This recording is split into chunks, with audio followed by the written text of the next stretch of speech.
Well, greetings, everyone, and welcome to the Restoring the Earth panel as part of Global Oneness Day. My name is Stephen Dinan. I'm the founder and CEO of the Shift Network and the author of Sacred America, Sacred World. And I'm really honored to be hosting and moderating this panel today with some of the people that I respect most in the world, who have a lot to say about how do we restore the Earth from a spiritual standpoint, grounded in our oneness, and to really create a kind of planet that reflects the best in us. So I'm here with a number of panelists. The first is Andrew Harvey. He's the author of some 30 books on different aspects of spiritual life and mystical life. He's really surveyed most of the world's major mystical traditions and created a very unique synthesis that is all about birthing the divine human in flesh and form. So Andrew, thank you so much for joining us. My great pleasure. We also have with us Cassandra Veaton. I'll call her Cassie since that's a more familiar name. She's the president of the Institute of Noetic Sciences, one of the leading researchers really on the interface between consciousness and worldview and how we shift our relationship with each other and the planet. So Cassie, thank you so much for joining us. Wonderful to be here. We also have James O'Dea, a former boss and mentor of mine as the president of the Institute of Noetic Sciences. He's also the director of Amnesty International DC, the author of The Conscious Activist, and really one of the world's foremost peace builders in many ways. So thank you, James, for joining us. So great to be with you. So let's begin our exploration here today. Andrew, we'll just go in the order that I introduced folks. And I'd love for you to first of all just share a bit about your work and how it relates to the question or challenge of restoring the Earth, and particularly like why this marriage of the spiritual and the activist is so important right now in order to really get results in that arena. Thank you for that beautiful question, and what a delight to be with such wonderful and distinguished friends. I think all of us recognize that the world is in unbelievable and very frightening crisis on every level. What not all of us recognize, although I think increasingly people are waking up to this, is that this very dangerous crisis is also an extraordinary opportunity, an opportunity to go beyond the illusions of separation, claim the unity of the human race, and live out the inherent divinity of humanity in a completely new and creative way. Looking around at the world, you can find such a dream completely fantastical, because it's obvious that the shadow is exploding in the most horrific ways everywhere. But if you look at the situation from a divine perspective, what you're seeing is the enormous pressure of a descending light forcing out for everyone to see the enormous darknesses that have dictated our behavior. So a terrible situation is actually alchemically a transformative situation. And the key to this alchemy and to this transformation, I believe, is that our evolutionary catastrophe is summoning us to marry, in the essence of our beings, the two deepest and noblest passions of our being. The passion of the mystic for God, for union with reality, and the passion of the activist, the being with the conscience, for justice.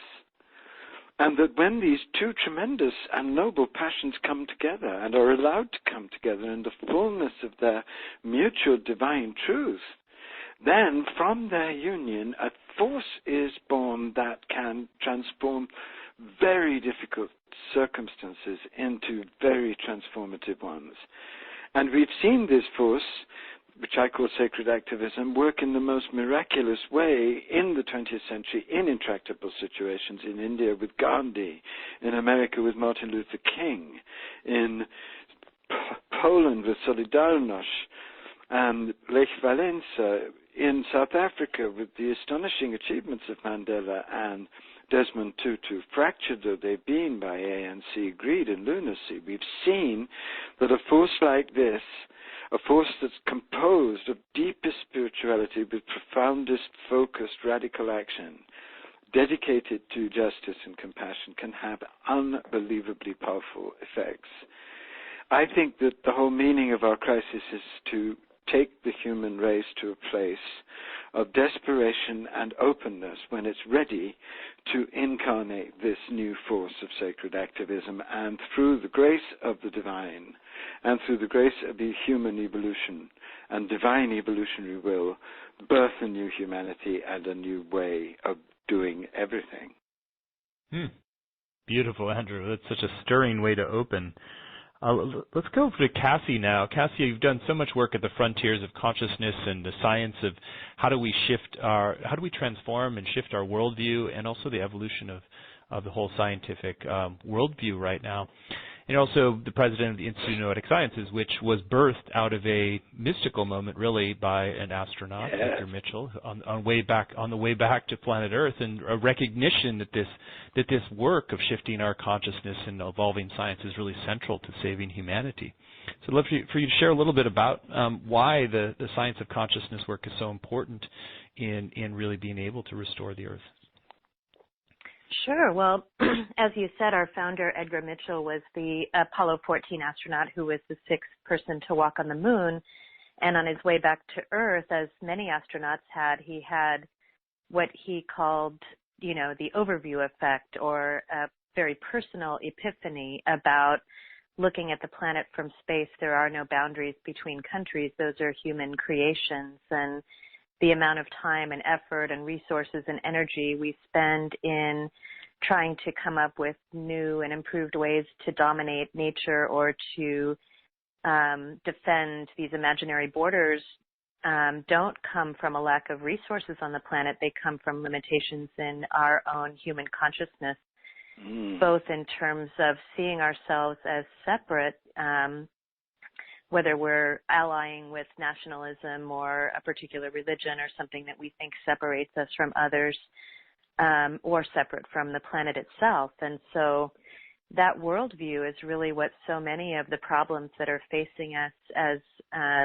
planet and as a human species come from. So imprisonment and inequity of resources and degradation of the environment and war and violence and almost all of the problems that are the major problems facing us in modern times find their roots in a mistaken worldview or an incomplete perspective. And so science is one way to expand our perspective. And if we can use the scientific method the same way we used it to put a person on the moon or to explore every corner of the planet and the depths of the ocean, and we take that same sense of adventure and exploration that really is what science is all about and turn it on our inner world and how we think and what we believe and where do these ideas of separation come from and how can we break them down and how can we help people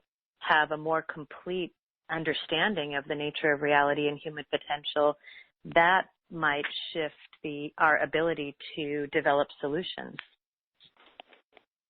Beautiful. That's a beautiful statement. James, I'd love to go to you next. And, you sit at this intersection of so many different streams of transformational work, from the deep spiritual to the scientific to the frontline human rights work. I'd love to get your perspective on how do all these streams come together in a way that liberates a real deep love for our Earth, and that we shift how we take care of it. Yes, thank you. First of all, I would just like to say to you, Andrew, for a decade now you have been describing the descent of these hell realms that are so poignant at this time, and also reminding us that in the midst of it there is a holy transformation. And I really thank you for going through the fire as you've done to be the voice of this wisdom.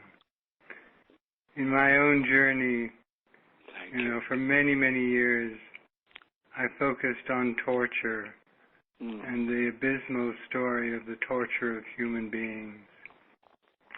And it's so galvanize my own moral imagination to spend 10 years just every day trying to stop and eradicate torture.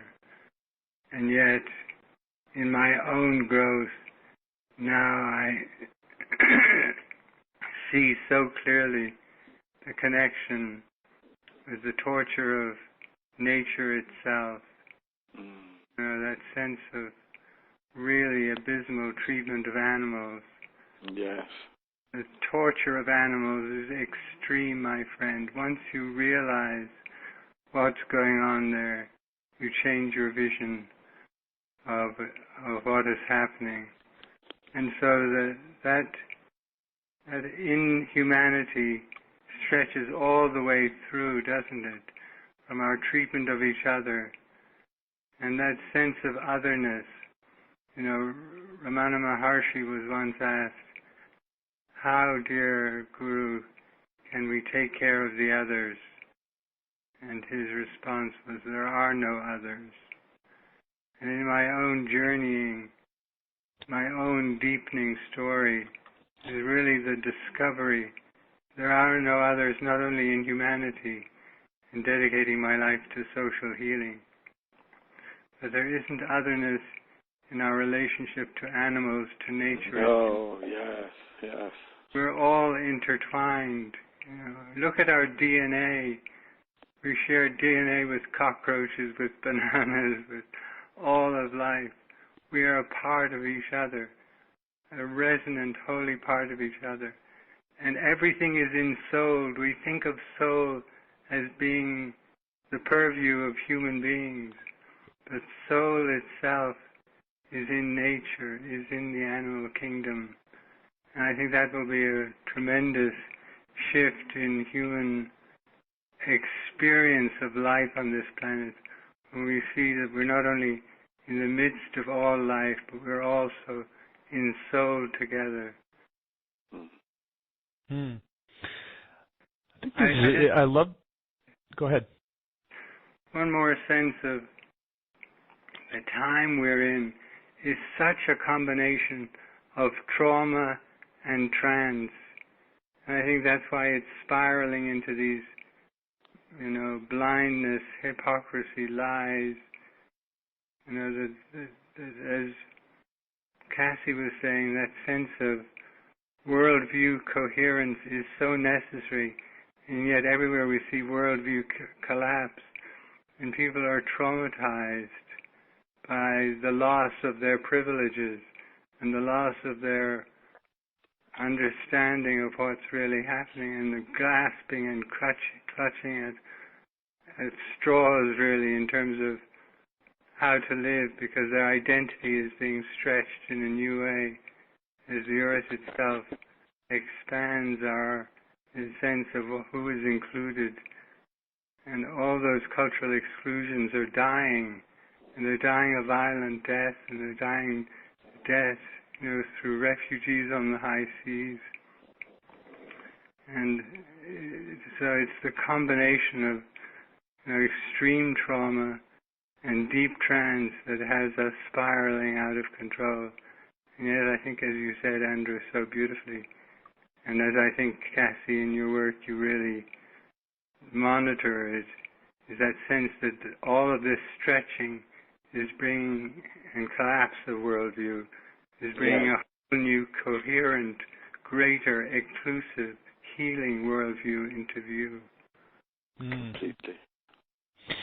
Love to, James. There's so many beautiful things in what you shared there, and like this whole one of the challenges we have is the trauma that we hold from many generations now of war and degradation, and some of it we literally, it's like we're not humanly capable of facing the full extent of it and still going on about our daily lives in many ways. And so, Andrew, maybe circling back to you, it's like how do we begin to transform this trauma and so that we can open to our genuine care for animals and the plants and the natural world and each other? Because when we're traumatized, we contract back to our most selfish self in many ways, and that we have to unravel that. But to do that, we have to often go through the gateway of facing real horrors, which there's a natural repulsion for most people to do. think that's such a wonderful question. I think the first thing that's so important, and this is something I myself, and I'm sure everybody on this call themselves has found personally important, is to recognize how traumatized you are.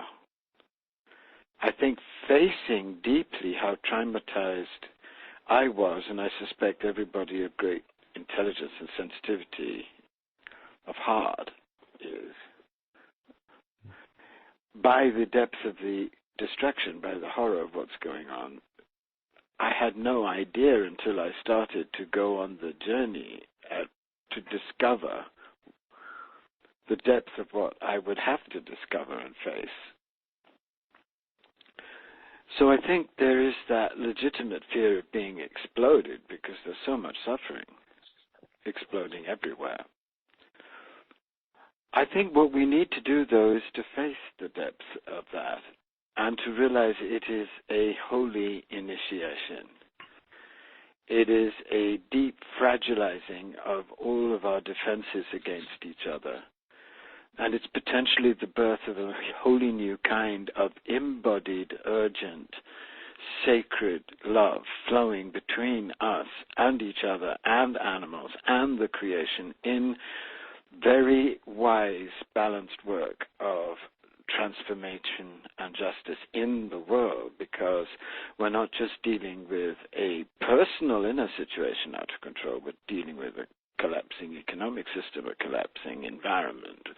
We have to work in all dimensions now, united in this new love which is being prepared by this shattering of the old forms, so that we can truly, truly wake up and come together in our innate divinity to do the next great labor of human evolution. Cassie, let's turn to you. You've done a lot of very, very powerful work on understanding the nature of transformation, because in many ways that is what we're looking at, is how do we transform our human nature to this next level in order that we can become the kind of beings who can save our planet and really create peace. Yeah, I mean, I think relevant to what we're talking about right now, transformation, there are experiences that happen throughout every day that hold the capacity to transform us completely. Even watching the news or having an experience with another person or being in nature, being introduced to a new idea. And what's interesting about our brains and the way we're built is that in the service of cognitive efficiency and evolutionary survival on an individual scale, we're sort of hardwired to ignore information that disrupts the status quo. We are oriented toward homeostasis. We're oriented toward information that might pose a threat to us. And part of transformative practice is to open, and in a sense be cracked open, to allow more in. And the transformative practices, such as meditation and prayer and contemplative practice and the mind-body practices, the martial arts, all of these practices that people engage in that are really technologies of transformation that have been developed over millennia, in a way are not actually designed to help us relax or be content, as many people use them. They're designed to help us see ever more clearly and completely and be able to stay, well, to keep breathing and to stay mobilized as we allow more and more in. And so the practice of mindfulness, for example, comes from the Sanskrit, concept of vipassana. And mindfulness can be loosely translated as seeing clearly. And so as we learn to stay with something, as we stay breathing, and even as we stay in a place of compassion and love, that is really what the transformative practices are about. And over time, as people transform, very naturally what occurs is we move from that individual orientation to an us orientation, not out of some sort of nobility or duty, but because it's simply the truth of what is. So as we embrace the truth of what is, that I am a we, that we survive together, that we thrive together, then my actions very naturally begin to be oriented around we and us thriving together and surviving together, as opposed to that smaller me surviving, me getting what I need, or me getting my family what they need, or even just my community or my neighborhood. So there's also some really interesting scientific experiments that show people videos that are very difficult to see. Let's say a child being caught in a house that's on fire. That's a very compelling video that for almost every person moves them into a state of empathy, but it also moves them into a state of potentially wanting to shut down, wanting to recoil, wanting to turn away. And to the extent that someone is able to keep their eyes open and keep their mind and body semi-regulated as they're watching this, those are the people who are more mobilized to be able to and want to do something to help, as opposed to deny or run away. Mm-hmm. Yes. That's really important research, and James, I'd love to bring you in here. So what I'm hearing from Cassie is that it's really important that we're addressing this systematic building of capacity over time. And so you've written a book about the conscious activist, James, and so we can't flood ourselves in a way with more than we're ready to handle, and so we have to just kind of gently build our capacity and our care to wider levels. But then, how do you see that matching up with the scale of current global challenges right now? Yes, I think we're in the nub of it, really, in these questions, because as usual, we have to live the paradox, don't we? I mean, we have to face the trauma, as Andrew was saying. Even though we're traumatized, we have to look at it. We have to stand in the tension. I'm reminded very deeply of Martin Luther King's letter from Birmingham jail, where he talks about the white moderate, and he says of the white moderate, they're more devoted to order than to justice, and they prefer a negative peace, which is really the absence of attention required in a positive peace to represent justice. Right. The negative peace is, as Martin Luther King also said at one point, waiting for the more convenient season. Oh yes, I'm quite upset about climate, and I'm really disgusted by Donald Trump and all that, but things will get better. It's sort of that moderation that he said was, in fact, more dangerous than the Ku Klux Klan in his own experience.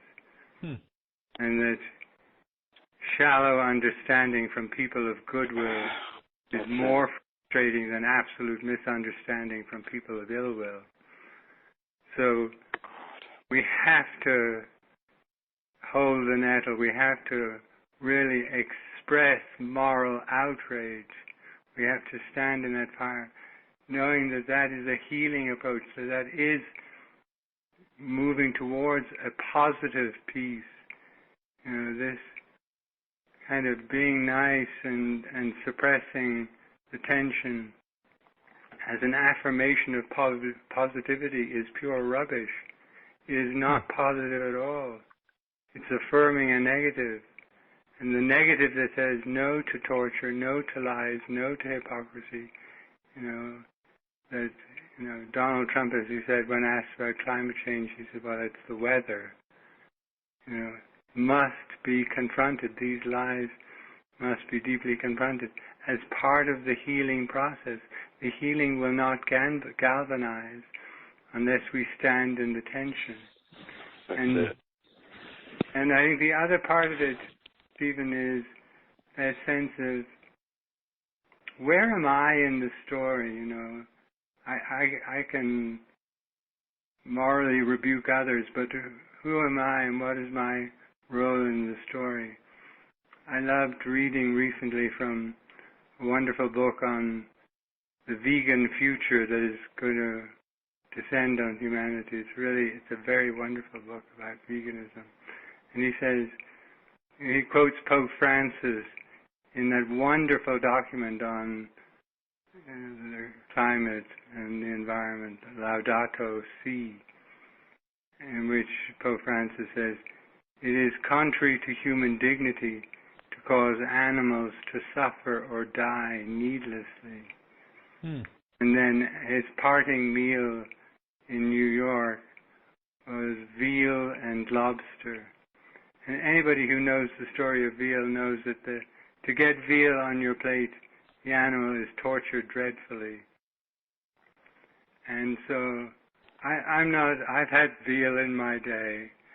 I'm not one to point the finger, but to ask the question, what is the equivalent for me, for us to ask those questions in terms of knowing where we're entangled in the hypocrisy, in the lie, and disentangling. It's very complex, but I think we all have our work to do. God, yes. I love what you're sharing, James, and it brings up this, it's an interesting tension for me right now in terms of the election season. I've taken a very strong stand with my book, Sacred America, Sacred World, of really being able to honor political diversity and a diversity of viewpoints and build bridges where we've had such deep polarization. And so I've had some very deep dialogues, went to the Cleveland Republican National Convention. I've really made an effort in that arena, and yet I'm very nervous about a Trump presidency. And so trying to express the truth and, as you say, a moral outrage about certain things in a way that also still brings us together and doesn't ultimately create more ruptures and more wounds and more separation. It's a very tricky balance, and I feel like it's when I'm not entirely always clear I'm walking on the right side of. Sometimes I err on the side of too little moral outrage and too much inclusion. And so, Andrew, I know sometimes, if my surmise, you sometimes maybe go a little on the other side from me, but I'd love to get your reflections, your reflections on how to strike that balance so that we're really honoring the divinity and dignity of other beings and not simply driving them away from us with our moral outrage, but that there is a way of stopping what needs to be stopped and calling us to a higher ground. Well, I think what you're asking is really the key to the transformation of sacred consciousness. I think it's the key to the transformation of our anger into divine ferocity. And that's a mystery that happens on the tantric path, on the path of divine love. And I think what it takes is offering up your own shadow for purification. You described your shadow as being one that wanted to go towards too much reconciliation. And my shadow has always been to go towards too much confrontation. But to recognize which shadow is real and what the shadow is the first step. And then to offer it up for healing, because its roots are bound to be in trauma and childhood pain and conditioning and all the rest of it. So you have to go on that journey to really open it up. But more importantly, I think, you have to truly commit yourself to two things which are incredibly hard to sustain, I find, but are the key. The first is really radical, unconditional respect for anyone around you, everyone, at all times, whatever their views, whatever roles they're pretending to play at the time. That must be one part of enlightened truth. And the second thing that I think truly helps is to really allow into the core of yourself the greatest teaching of all the mystics, which is that we know nothing. We really don't know anything. And to know that is the highest kind of knowledge, because helps you remain virgin to every moment, every experience, every encounter, every conversation. And so if you do the work of transmuting anger into divine ferocity through offering up your anger to the divine motherhood of God, to have the darkness in it purified and the golden energy given back to you as radical love energy, then what will happen is that instead of suppressing your outrage or expressing it in ways that aren't helpful, you're living its essence, which is passion, compassion energy, and focusing that energy on doing something constantly that helps heal the system that creates what causes you outrage.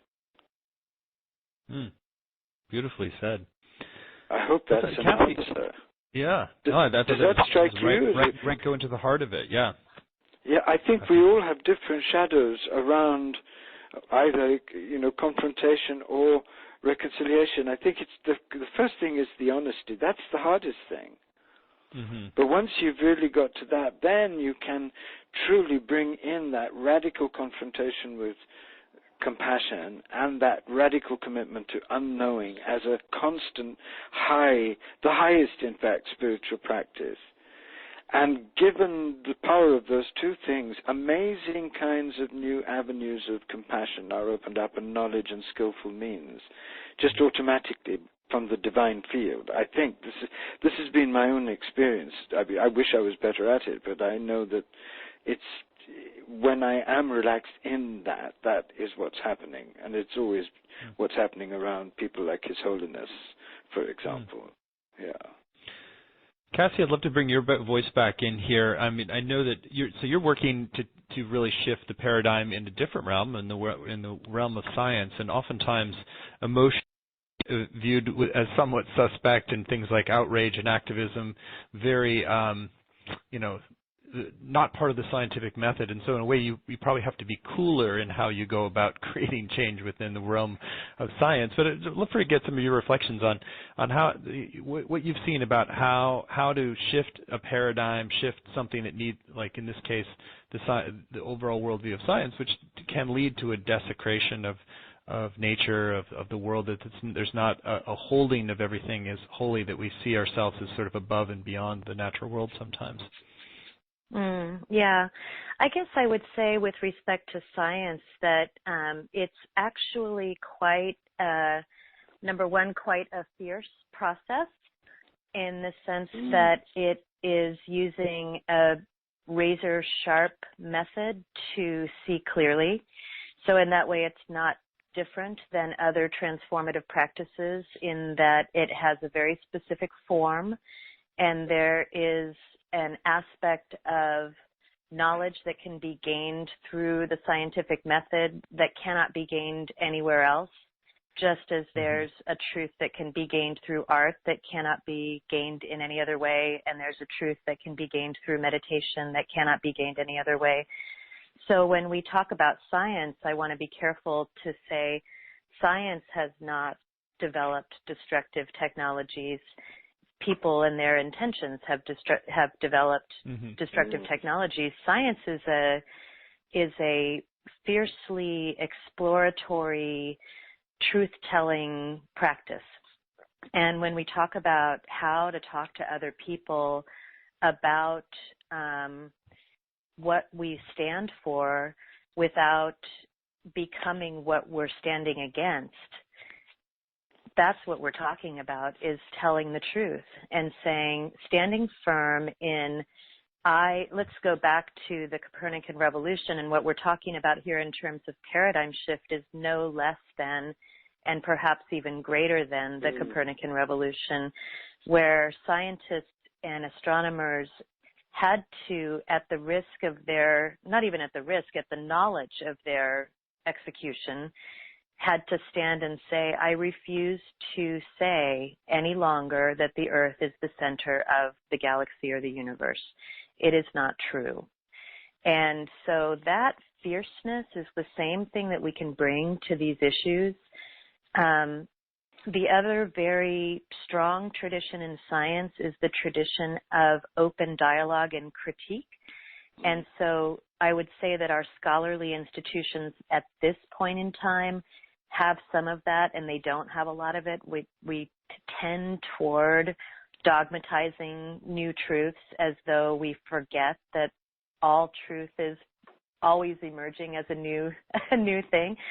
So that's just a human failing, but science itself brings us to a place where we say, I know for sure that what I believe right now is probably not the complete truth. There's always more truth to be revealed, and I'm going to stand strongly for it until new evidence is presented to me, at which point I will revise my hypothesis. And so when we're talking about climate change or imprisonment or treatment of animals, Right. we can stand very firmly and say, what is happening is not correct, it's not right, and it's not true. And be fierce and stand firm, but also accept the dialogue and the critique. I think that's one thing that I think I can fairly say those of us who are on the call are sort of on the left. And we tend to say, I stand for what I believe in, and I brook no dialogue and no critique, and I don't want to talk to anyone who's ignorant and doesn't see this truth. That's not actually that's not the pathway forward. It's just not. Mm-hmm. And I remember interviewing Ram Dass one time, who said, the problem that we didn't recognize when I was doing peace work in the 60s is that we hated the warmongers. We hated them. And that hatred got us nowhere.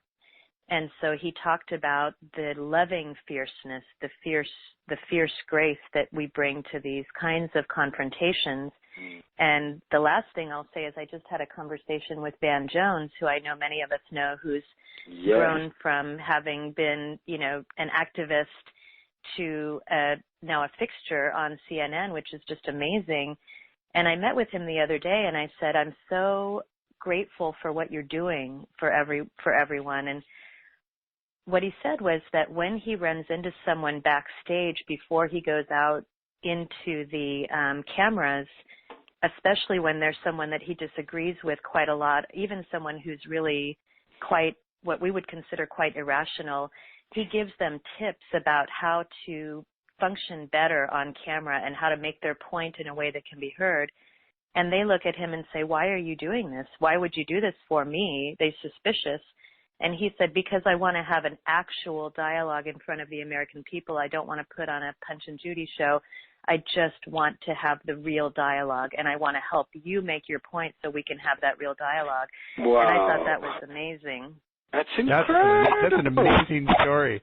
Well, I think it's no accident that he has teamed up actually with Newt Gingrich on the right to advance something called Cut 50, which is an initiative to reduce prison populations by 50%. So there's this very interesting tension. I was been exploring it all year with my book around really making the effort to be of service, to be helpful, to build a bridge of friendship and alliance across these different divides, and also to take a strong and passionate stand for what we see and what we believe. And I think it plays out particularly politically right now, since so much of the Republican Party is really against many of the environmental reforms that are needed to address climate change and lack of species. And so, James, you've also been somebody who's really done some amazing work at bridging divides that seem intractable. And I'd love for you to share a little bit more about that same dynamic that Cassie was pointing to with Van, about the willingness to befriend across a divide while still being a strong and passionate stand for the truth that you see. Yes, wonderful commentary, Cassie, on how much guts and courage is needed when the new paradigm is emerging. And we often think of scientists as in a safe place, but it's, as you use the word fierce, it can be a fierce environment when a new truth is surfacing. And that emphasis on dialogue, I love this word dialogue. Dia means through, and logos is higher mind. Dia logos, through the higher mind. And creating spaces where we can move out of the shallow understanding that's always so knowing of itself and so locked in the head, to a dialogic environment that opens up access to the deep heart and the higher mind. And even there, you still need that ability to walk into the tension, but you create an environment where that is permissible. I once was helping facilitate a dialogue between Palestinian and Israeli psychologists and psychiatrists. Very interesting group of people. And at one point, a Palestinian man stood up and took out of his pocket a large, old, very big, old key, rusty, big, old key. And he said, "This is the key to my family home in what you now call Israel.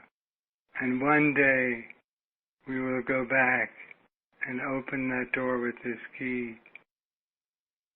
Our family will return." And one of the Israeli psychiatrists stood up with complete and deep compassion, not in a polarized way. And he said, "Ahmet, you will never return to that house. That key will not work anymore."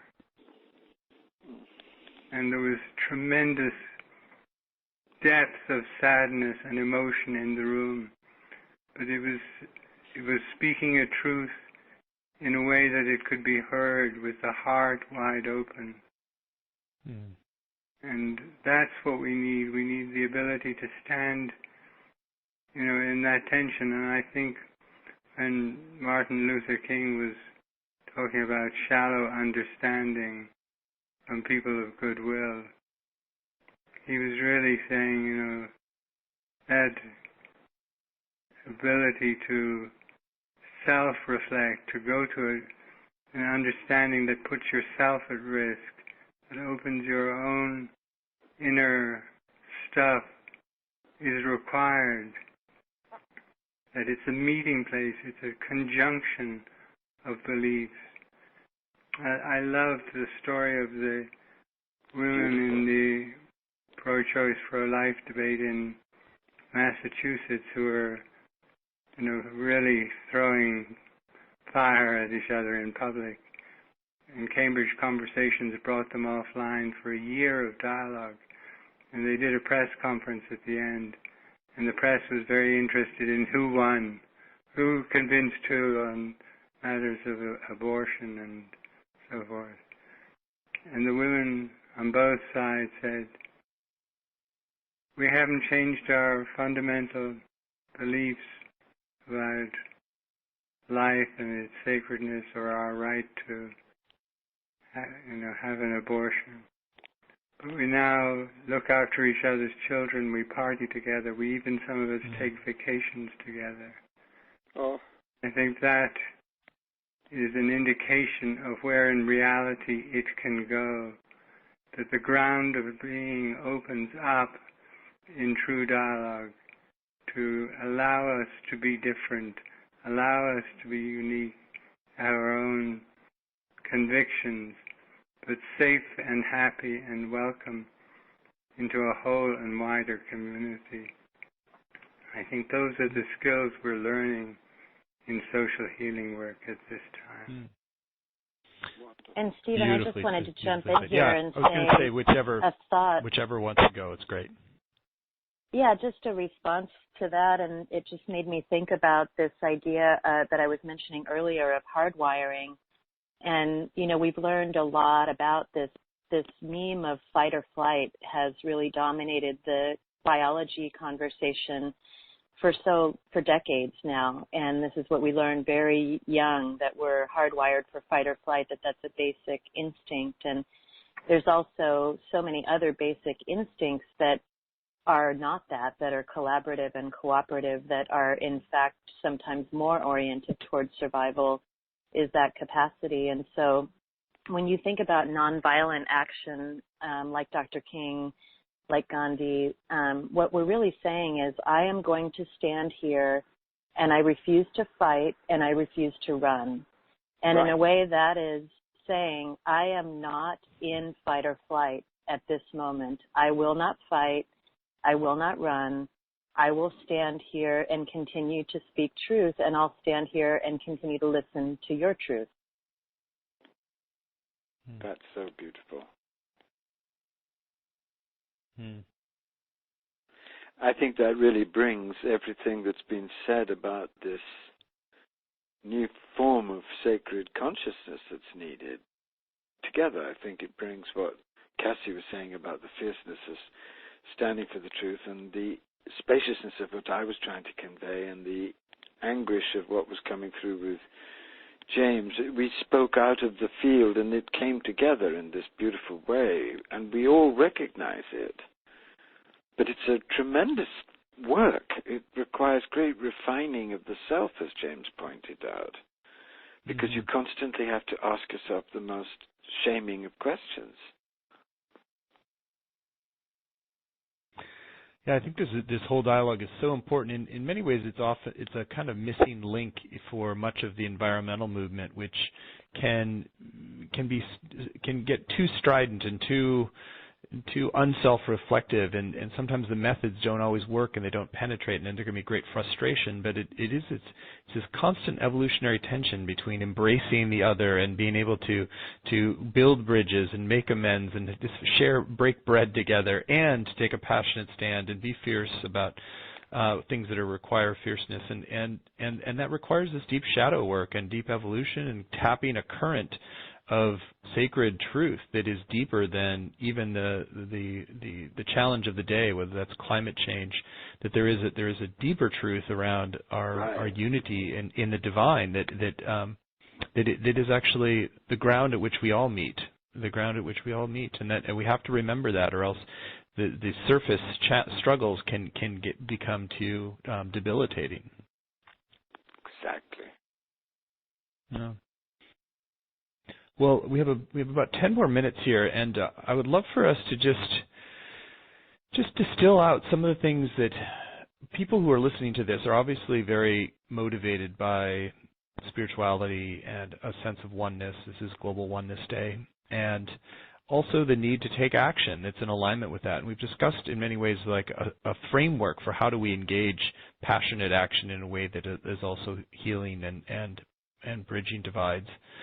And also just want to get specific. We referenced earlier around our relationship with animals. I think that's really important, that it's becoming more part of the zeitgeist, that when we are torturing animals and like on a wide scale and unconscious of that creates a matrix out of which all sorts of other kinds of violence to the planet becomes permissible. So just maybe a little bit from each of you, just on what do you see as the most important actions that we can take to align ourselves with restoring the earth and to be efficacious as sacred change agents. So maybe start with you, Andrew.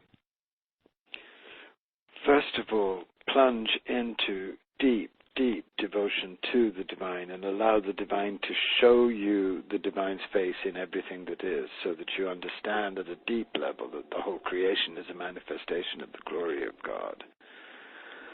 Second, just let the passion and beauty of that permeate you, and realize that feeling that has responsibility. You've got now to turn up as the creation is being devastated inwardly and outwardly, as a true sacred lover and warrior and deep, deep midwife of a wholly new way of being and doing everything, a way of putting love and justice into action. And go through the training simply. Just take up the challenge simply in the core of your life. Don't expect to be successful immediately. And just do the work and turn up and discover the great joy of really allowing the agony of the time to be not something that paralyzes you, but something that inspires you to find you in the core of yourself, a deep and sacred purpose that you uniquely can now, given the circumstances of the world, feed and invite to flourish. Beautifully said. Cassie? Well, the research we've done on transformations in consciousness speak to really 4 elements that are present when we're working on our own transformation, and also that we want to provide for other people when we're trying to transform others. And I remember speaking at the European Environmental Agency recently, and they had invited me to speak because they said this is a kind of like in the U.S., the EPA, but it has representatives from the European Union nations. And they say, we're giving everyone all the information about what they need to do to the policymakers and the governments about what needs to happen, what the truth is, what they need to do to change their behaviors, but they're not changing. And I said, well, I'm not surprised because information doesn't change people. And so the 4 elements are, number 1, direct experience, which is what Andrew's speaking to, the absolutely authoritative, deep, direct experience. Nothing can replace that. So it's, sort of like I could tell you all day what it's like to eat an orange, and it would be much better if I just give you an orange to eat. So that direct experience has to be part of your own physiology and body at a deep level, your own experience, and also giving other people opportunities for direct experience of what you're conveying. The second is science, or external evidence, observation, information. And so you've got the inner wisdom and knowledge, and then the outer knowledge. And the third is actual tools. A lot of times we give people information, but we don't give them tools that are applicable in everyday life, things that they can actually do, whether it's in their own home or if it's part of an NGO or part of a country. This is exactly what you can use on a very pragmatic and practical level. It doesn't really help to scream about things without saying, here are 3 things you can do today about it. And the 4th is community. And this idea of community is the story I like to use is, this scientific study in social psychology that they have posters saying, please recycle your plastic bottles. And then they have other posters saying, please join the 70% of your neighbors who are recycling their plastic bottles. And of course, the second works much better. So if we can provide community for people who in many instances are that lone voice in whatever their environment is, and let them know that we are at their back, we're at their side, those are these 4 elements: direct experience, scientific evidence and observable data, tools and applications, and community of support. So great.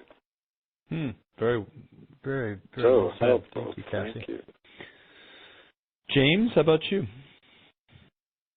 Yes, I think that work of dissolving otherness, there is no other. There's I am you, and you are me, and they, who are they? They are history. They are gone. That sense of the deep dissolution of otherness, crossing cultural boundaries, religious boundaries. That's what we're in the steady and intense contractions of as we birth, the earth beings, the whole earth beings. And it's a deep journey in itself that requires each of us to commit to our own growth and crossing the line of otherness into all beings, all life, all ensouled creation. And then in peace work that we constantly remind ourselves is our work to do as witnesses, as sacred witness. The witness is different than the observer or the onlooker or the bystander. You know, we have that phrase, don't we, Andrew, this is in participation mystique. Witness is a participant.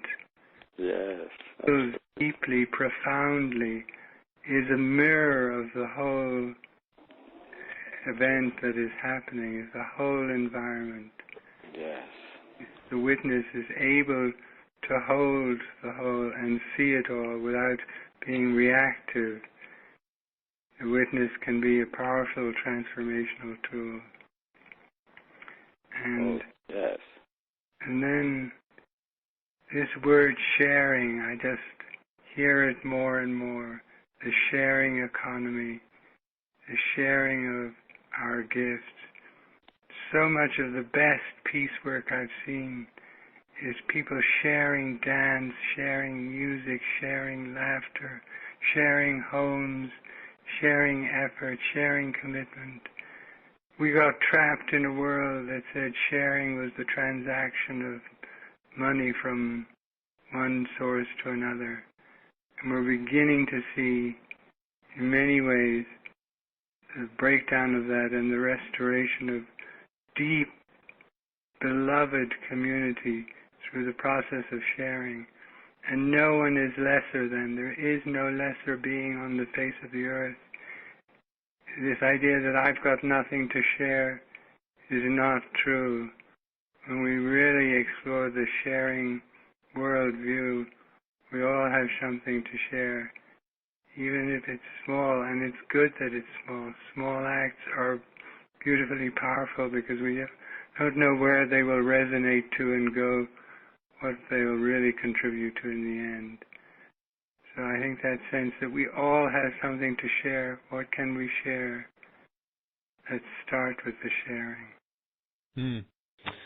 Thank you, James. Thank all three of you. So much wisdom in what you've shared. I'll share a few things as well as we close out our time together. I think, first of all, it's really important for us all to engage in up-leveling our democracy. And that's not just about electing people who think like us, although I certainly support that, but it's also about engaging our elected officials so that we help them to be better at what they do and making decisions for our societies. And so many of the decisions about solving planetary challenges do come from within our political system. So each of us has a role in uplifting that and shifting the discourse to a higher level. I think that's very important, something I explore a lot in my book, Sacred America, Sacred World.